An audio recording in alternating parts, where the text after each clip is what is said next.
नमस्कार जी, मैं doctor Umesh, associate professor, Goldfield college of education Faridabad. आज का हमारा टॉपिक है संरचनात्मकवाद या निर्मितवाद, जो जेरोम ब्रूनर ने दिया है। निर्माणवाद भी कहते हैं इसको, संरचनात्मकवाद का सिद्धांत भी कहते हैं। सीखने के सिद्धांतों में से एक सिद्धांत है ये। इसके समर्थकों में विलियम वुंट, गार्डनर आदि हैं। इसमें मस्तिष्क क्रियाओं तथा लगातार प्रयास पर अधिक बल दिया जाता है और ब्रूनर के इस संरचनात्मक अधिगम सिद्धांत को अन्वेषण सिद्धांत भी कहते हैं, ब्रूनर्स कॉग्निटिव डेवलपमेंट थ्योरी। इसके अनुसार मनुष्य उन बातों को अधिक से अधिक सीखने का प्रयास करता है जो वास्तविक हैं या वास्तविकता से काफी नजदीक हैं या वास्तविकता के नजदीक में है। अब बात आती है संरचनात्मक कंस्ट्रक्टिविस्ट या कंस्ट्रक्टिविज्म। तो संरचनात्मक जहां बोल रहे हैं कंस्ट्रक्टिविज्म, संरचनात्मक शब्द का तात्पर्य ज्ञान की संरचना से है कि कैसे किस तरह से ज्ञान की संरचना है। निर्मितवाद शब्द की उत्पत्ति मनोविज्ञान के संज्ञानात्मक क्षेत्र से हुई है। जेरोम ब्रूनर का मानना है कि बालकों को इस प्रकार पढ़ाया जाए ताकि उनमें विचार शक्ति, कल्पना शक्ति, सृजनात्मक क्षमता आदि का विकास हो सके। जो विषय वस्तु पढ़ाई जाए उसकी मूल संरचना प्रकृति से बालकों को अवगत कराया जाए। दैट मीन जो भी पढ़ाना है तो उसके नेचर के बारे में, उसकी प्रकृति के बारे में सबसे पहले बच्चों को या बालकों को बताना है, अवगत कराना है, ताकि ऐसा करने से सीखना सरल हो जाता है। बालक रुचि के साथ अधिगम करता है, वह ऐसा ज्ञान अधिगम स्थानांतरण में सहायक होता है। तो निर्माणवाद, कंस्ट्रक्टिविज्म, संरचनात्मक या निर्मितवाद, यह सीखने का एक दर्शन शास्त्र है। यह अधिगम की प्रक्रिया में अधिगमकर्ता को महत्व देता है। किसमें? लर्निंग प्रोसेस में लर्नर को जो है यह इंपॉर्टेंस देता है। इसके अनुसार अधिगमकर्ता अपने लिए प्रतियों का निर्माण करता है। क्या? लर्नर जो है कंसेप्ट को बनाता है, कंसेप्ट को फ्रेम करता, बनाता है, समस्या के बारे में समाधान खोजता है। और सीखना मानसिक संरचना के निर्माण का परिणाम है, जिसमें जो लर्नर है, अधिगम करता है, नई सूचना को पुरानी सूचना से अर्थपूर्ण ढंग से जोड़ता है। तो इसलिए अधिगम कर्ता की पृष्ठभूमि, विश्वासों और मनोवृत्तियों से अधिगम प्रभावित होता है। या सीखना अधिगमकर्ता की पृष्ठभूमि, बैकग्राउंड, विश्वास, बिलीफ्स, मनोवृत्तियों, ठीक है, उसके साइकिक से प्रभावित होते हैं। निर्माणवाद में सीखने के सिद्धांत। सीखना एक सक्रिय प्रक्रिया, it is an active process. कैसी प्रोसेस? एक्टिव, निष्क्रिय नहीं है, सक्रिय प्रोसेस है, जिसमें अधिगमकर्ता संवेदनाओं का प्रयोग करते हुए इनको अर्थपूर्ण निर्माण करता है। जैसे जैसे व्यक्ति सीखता जाता है, वह सीखने की प्रक्रिया को भी सीखता है। इसके अनुसार सीखने के लिए मस्तिष्क तथा हाथ दोनों सक्रिय होने चाहिए। सीखने की प्रक्रिया में भाषा नीति होती है, क्योंकि सीखने के लिए लैंग्वेज की आवश्यकता होती है। सीखना एक सामाजिक क्रिया है। सीखना हमारे अन्य लोगों से संबंध, जैसे शिक्षण, फ्रेंड्स, परिवार पर निर्भर करता है। सीखना किसी परिप्रेक्ष्य में होता है। हम अपने पूर्व ज्ञान, विश्वासों, पक्षपातों तथा भय के संबंध में सीखते हैं। सीखने के लिए ज्ञान की आवश्यकता होती है। जितना ज्यादा हमारा ज्ञान होता है उतना ही हम सीखते हैं। सीखना क्षण भर में नहीं होता, सीखने में समय लगता है। सीखने का मुख्य जो तत्व है या मुख्य फैक्टर है वह प्रेरणा है। तो निर्माणवाद के अंतर्गत मुख्य रूप से पियाजे, वाइगोत्स्की, ब्रूनर तथा डीवी के अधिगम संबंधी विचार हमें देखने को मिलते हैं। तो एक्चुअल में निर्मितवाद, इसकी जो है कंस्ट्रक्टिविज्म, इसकी क्या विशेषताएं हैं? संरचनात्मकवाद या निर्मितवाद की जो विशेषताएं वो क्या हैं, उसके बारे में देखते हैं हम। निर्मितवाद एक छात्र केंद्रित है। चाइल्ड सेंटर्ड है। इसमें बालक स्वयं का ज्ञान का सृजन करता है। कंस्ट्रक्टिविज्म चाइल्ड सेंटर्ड है। इसमें जो लर्नर है वह स्वयं का ज्ञान का खुद ही क्रिएट करता है, खुद ही सर्जन करता है लर्नर। नवीन ज्ञान का सृजन पूर्व ज्ञान के आधार पर किया जाता है। यह पूर्व ज्ञान के अनुभव पर बल देता है। यह छात्रों की सक्रियता पर भी बल देता है। यह अर्थपूर्ण अधिगम पर बल देता है, निरर्थक अधिगम नहीं, जो अर्थपूर्ण है। इन बालकों के ज्ञान की पर्याप्त की जांच की जाती है। यह बालकों के उत्तरदायित्व जिम्मेदारी की भावना को जागृत करता है, क्या उसकी रेस्पॉन्सिबिलिटी है उसको भी अवेक करता है। यह बालकों की आपसी साझेदारी में अंतर क्रिया पर बल देता है। शिक्षक की भूमिका निर्देशन, पथ प्रदर्शक अथवा सुविधा प्रदाता की होती है। शिक्षक बालकों के समझ चुनौतीपूर्ण अधिगम प्रस्तुत करता है। टीचर का काम क्या है कि चैलेंजेस देना बच्चों को, लर्नर्स को। शिक्षक द्वारा बालकों को समूह बनाकर विषय संबंधी समस्या दी जाती है। विचार अंतःक्रिया करते हुए जो हमारे विचार हैं उनमें अंतःक्रिया होती है। अंतःक्रिया से बाद विचार विमर्श होता है। पूर्व ज्ञान नवीन ज्ञान द्वारा समस्या का समाधान निकाला जाता है। निर्मितवाद के 3 प्रकार हैं। पहला है हमारा संज्ञानात्मक निर्मितवाद। जीन पियाजे, जैसे जीन पियाजे ने दिया था, जिसे वातावरण संपर्क में आता है उसके ज्ञान का विकास हो जाता है। यह उद्दीपक जगत का है या स्टिमुलस का है। दूसरा है सामाजिक निर्मित, पहला संज्ञानात्मक, दूसरा सामाजिक। सामाजिक निर्मितवाद, इसके लिए वाइगोत्स्की जो एजुकेशनिस्ट है उनका है, साइकोलॉजिस्ट हैं, ये कहते हैं कि ज्ञान का विकास सामाजिक कारकों व भाषा के माध्यम से होता है। और जो थर्ड है वो आपका त्रिज्यात्मक निर्मितवाद, जो कि जेरोम ब्रूनर ने दिया है, जिसे हम जो है त्रिज्यात्मक निर्मितवाद या कंस्ट्रक्टिविज्म कहते हैं। इसमें ज्ञान का निर्माण व्यक्तिगत रूप से होता है, जो विशिष्ट परिस्थिति में प्रदान किया जाता है। अधिगम के विकास में संज्ञान का निर्माण तथा संप्रति का निर्माण मूर्त स्तर, अमूर्त स्तर, तुलना स्तर और परिचय स्तर पर होता है। ब्रूनर ने अपना संज्ञान या कॉग्निटिव संबंधी अध्ययन सर्वप्रथम प्रौढ़ों पर किया, एडल्ट्स पर किया गया था। उसके बाद विद्यालय जाने वाले बालकों पर किया गया। उसके बाद फिर 3 साल के बालकों और फिर उसके बाद नवजात शिशु पर किया। तो ये ब्रूनर का सिद्धांत क्या है?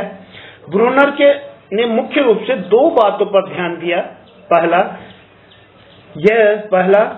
कि शिशु अपनी अनुभूतियों को मानसिक रूप से किस प्रकार व्यक्त करता है। दूसरा, शैशवावस्था और बाल्यावस्था में बालक चिंतन कैसे करता है। ब्रूनर के अनुसार शिशु अपनी अनुभूतियों का मानसिक रूप से 3 तरीकों में अभिव्यक्त करता है या रिप्रेजेंट करता है, तो जिन्हें हम अधिगम की अवस्था भी कहते हैं। तो इसमें है पहले आपका सबसे पहला सक्रियता विधि या इनएक्टिव मूड, विधि निर्माण आधारित अवस्था। ये जन्म से लेकर के 2 साल तक है और इसमें संवेदना व शारीरिक क्रिया के माध्यम से ज्ञान ग्रहण करता है। शिशु जो है संवेदना और शारीरिक क्रिया के माध्यम से ज्ञान अर्जित करता है। इस विधि में शिशु अपनी अनुभूतियों को शब्दहीन क्रियाओं के द्वारा व्यक्त करता है, जैसे भूख लगने पर रोना, हाथ पैर हिलाना आदि। इन क्रियाओं द्वारा बालक बाह्य वातावरण से संबंध स्थापित करता है। फर्स्ट है आपका इनेक्टिव मूड, दूसरा है आपका आइकॉनिक मूड, दृश्य प्रतिमा विधि या प्रतिमान आधारित अवस्था। यह है 3 वर्ष से लेकर के 12 वर्ष तक के बच्चे के लिए। यह है मूर्त प्रत्यक्षीकरण द्वारा अधिगम। इस विधि में बालक अपनी अनुभूति को अपने मन में कुछ दृश्य प्रतिमाएं बनाकर प्रकट करता है। इस अवस्था में बच्चा प्रत्यक्षीकरण के माध्यम से सीखता है। पहला हमारा हो गया इनेक्टिव मूड, दूसरा आइकॉनिक मूड, तीसरा है हमारा सिंबॉलिक मूड। सिंबॉलिक मूड सांकेतिक विधि, यह चिन्ह आधारित अवस्था, और यह अवस्था आती है 12 वर्ष के बाद। चिन्हों व प्रतीकों व अमूर्त चिंतन द्वारा अधिगम करता है। इस विधि में बालक अपनी अनुभूतियों को भाषा के माध्यम से व्यक्त करता है, बोल करके, भाषा के माध्यम। इस अवस्था में बालक अपने अनुभवों को शब्दों में व्यक्त करता है। इस प्रकार बालक प्रतीकों, सिंबल का उनके मूल विचारों से संबंधित करने की योग्यता का विकास करता है। ब्रूनर के अनुसार जन्म से 18 माह तक सक्रियता विधि, 18 से 24 माह तक दृश्य प्रतिमा विधि, 7 वर्ष की आयु से आगे सांकेतिक विधि की प्रधानता रहती है।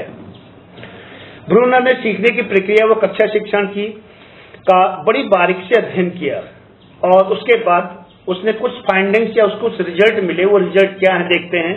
पहला है, सीखने सिखाने की प्रक्रिया में अंतर्दर्शी चिंतन अधिक उपयोगी है। इंट्रोस्पेक्शन जो आपका चिंतन है, थिंकिंग है, अंतर्दर्शी चिंतन। हर विषय की संरचना होती है, उनके मूल संप्रत्य जो फंडामेंटल कंसेप्ट हैं, नियम व विधियां होती हैं। हर सब्जेक्ट के क्या मूल संप्रत्य, दैट मीन फंडामेंटल कंसेप्ट होते हैं, उनके कुछ रूल्स होते हैं, उनकी कुछ मेथड्स होती हैं। उनको सीखे बिना विषय का ज्ञान संभव नहीं है। इसलिए भी किसी भी विषय को सीखना है तो सबसे पहले उसके कंसेप्ट, उसके रूल्स और उसकी मेथड सीखना जरूरी है। जो ज्ञान स्वयं खोज द्वारा प्राप्त किया जाता है वही उसके लिए सार्थक व टिकाऊ होता है। तो इसलिए जो लर्निंग है तो खोज द्वारा सीखा हुआ जो ज्ञान है वही सार्थक और टिकाऊ है, काफी समय तक, that mean long term memory में रहता है। ब्रूनर के अनुसार जो कुछ पढ़ाया सिखाया जाए उसका व्यक्ति व समाज दोनों से संबंध हो। इस प्रकार ब्रूनर ने 2 प्रकार की संबद्धता पर बल दिया है। पहला है हमारा व्यक्तिगत संबद्धता, पर्सनल रेलिवेंस, और दूसरा सामाजिक संबद्धता, सोशल रेलिवेंस। ब्रूनर के अनुसार पाठ्यक्रम तैयार करके बच्चों को सीखने के लिए तत्पर करें। सीखने की परिस्थिति में बच्चे सक्रिय रूप से भाग लें। अब ब्रूनर के सिद्धांत की विशेषताएं देखते हैं। ब्रूनर का सिद्धांत बालक के पूर्व अनुभवों तथा नए विषय वस्तु में समन्वय के लिए अनुकूल वातावरण तैयार करने पर बल देता है। दोनों पूर्व अनुभव और नया विषय वस्तु का जो ज्ञान है उन दोनों में समन्वय, coordination between past experience and new learning. विषय वस्तु की संरचना ऐसी हो कि बच्चे सुगमता व सरलता से सीख सकें। इसीलिए इसका नाम कंस्ट्रक्टिविज्म है। कंस्ट्रक्टिविज्म का मतलब ही यही है कि जो है कंस्ट्रक्शन, जो कंटेंट इस तरह से कंस्ट्रक्ट किया जाए कि बच्चे बड़ी सुगमता से, बड़ी इजीली और कन्वीनियंटली उसको सीख लें। इस सिद्धांत के अनुसार विषय वस्तु जो सिखाई जानी है ऐसे अनुक्रम व बारंबारता से प्रस्तुत किए जाएं जिससे बच्चे तार्किक ढंग से एवं अपनी कठिनाई स्तर के अनुसार सीखते हैं। यह सिद्धांत सीखने में पुनर्बलन, री इन्फोर्समेंट, क्या री इन्फोर्समेंट, पुरस्कार, रिवॉर्ड और पनिशमेंट आदि पर बल देता है। It gives emphasis on reinforcement, reward and punishment. इस सिद्धांत के अनुसार शिक्षा बालक में व्यक्तिगत व सामाजिक दोनों गुणों का विकास करती है। ब्रूनर के सिद्धांत में अगला है हमारा पॉइंट, ब्रूनर के सिद्धांत में पाठ योजना के प्रमुख सिद्धांत। यह ब्रूनर के जो है कंस्ट्रक्टिविज्म के हिसाब से पाठ योजना, लेसन प्लानिंग के क्या सिद्धांत हो सकते हैं। तो इसमें कुछ मुख्य बिंदु हैं। पहला अभिप्रेरणा, मोटिवेशन, इसका बहुत बड़ा स्थान है लेसन प्लानिंग के लिए। दूसरा स्ट्रक्चर, स्ट्रक्चर किस तरह से बने, इजी टू डिफिकल्ट, समझने में आसान हो।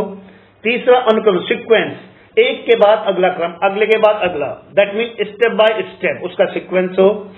It should not be made randomly कि जहां से मन मर जाए वहां से उठा करके डाल दो और वो कर दो, ऐसा नहीं, एक सिस्टम से एक सीक्वेंस रहे उसका। अगला है हमारा पुनर्बलन, रीइंफोर्समेंट। ये बहुत आवश्यक है। यहाँ पर रीइंफोर्समेंट के लिए 2 चीजें हैं, one is the punishment and other is the reward. तो ब्रूनर के संज्ञानात्मक अधिगम सिद्धांत की उपयोगिता, ब्रूनर की जो थ्योरी है उसकी जो क्या उपयोगिता है इसके बारे में देखते हैं। शिक्षण में संपत्तियों की अधिगम को विशेष महत्व दिया गया है कि जो दैट मीन कंसेप्ट को जो है किस तरह से क्या क्या है। कक्षा में शिक्षक को एक कुशल नियंत्रक की भूमिका निभानी पड़ती है। तो विषय वस्तु के चयन से लेकर उसके प्रस्तुतिकरण एवं विश्लेषण तक उसका सजग रहना छात्रों के लिए प्रभावशाली अध्ययन के लिए आवश्यक है। अगला है एसिमिलेशन हेतु आत्मसातीकरण, जिसे एसिमिलेशन कहते हैं। दैट मीन पास नॉलेज को वर्तमान स्थिति में कैसे उपयोग करें। आत्मसातीकरण हेतु शिक्षक को अधिकाधिक उदाहरण देने पड़ते हैं। उदाहरणों का विश्लेषण एवं अवबोध कराना भी आवश्यक है। कक्षा शिक्षण में अनुक्रियात्मक एवं सामाजिक संदर्भ का अपना महत्व होता है। छात्र अपने कंसेप्ट और स्ट्रेटजी का विश्लेषण आरंभ कर देते हैं। छात्र सबसे सरल एवं प्रभावशाली रचना कौशलों को प्रयुक्त करते हैं ताकि नवीन प्रत्ययों का बोध हो सके।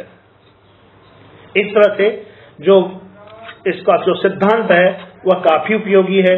उसके हिसाब से जो यदि हम बात करें कि सिद्धांत के हिसाब से क्या उपयोगी है, तो उनमें ब्रूनर का संज्ञानात्मक विकास का सिद्धांत जो है अवस्थाओं के अनुसार पाठ्यक्रम निर्माण के लिए सहयोगी है कि किस तरह से जहां पाठ्यक्रम बनाना है और वही उसी हिसाब से बनना है। कौन सी शिक्षण विधियों का प्रयोग करना है और लर्नर की कौन सी मानसिक अवस्था है। अन्वेषण विधि का विशेष उपयोग करना है जिससे कि जो है समस्या का समाधान और बच्चों में समस्या समाधान करने की क्षमता का विकास हो सके। शिक्षक को विषय ठीक से समझाने चाहिए। इसके ज्ञान से छात्र जो अपने एनवायरनमेंट को समझ सकें और उसका उपयोग कर सकें। वर्तमान अनुभवों को पूर्व ज्ञान के अनुभव से जोड़ना, पास्ट एक्सपीरियंस या पास्ट नॉलेज को जो अभी जो वर्तमान नॉलेज है उसके साथ जोड़ना और उसको कोऑर्डिनेट करना, इससे छात्रों के ज्ञान को समृद्ध एवं स्थायी बनाया जा सकता है। तो इस तरह से इसमें शिक्षक अपने नियोजन, प्लानिंग, एक्सक्यूशन, क्रियान्वयन एवं मूल्यांकन, एवेल्यूशन के प्रक्रिया में संशोधन करके यदि कोई इंप्रूवमेंट है उसको संशोधन कर बालकों के बौद्धिक विकास में सहायक हो सकते हैं। इस तरह से ये आज का हमारा ये टॉपिक यहीं पर समाप्त होता है। और यदि आपको अच्छा लगा हो तो हमारे YouTube चैनल को लाइक करें और सब्सक्राइब करें। चैनल का नाम है the educational and spiritual consciousness. Thank you very much.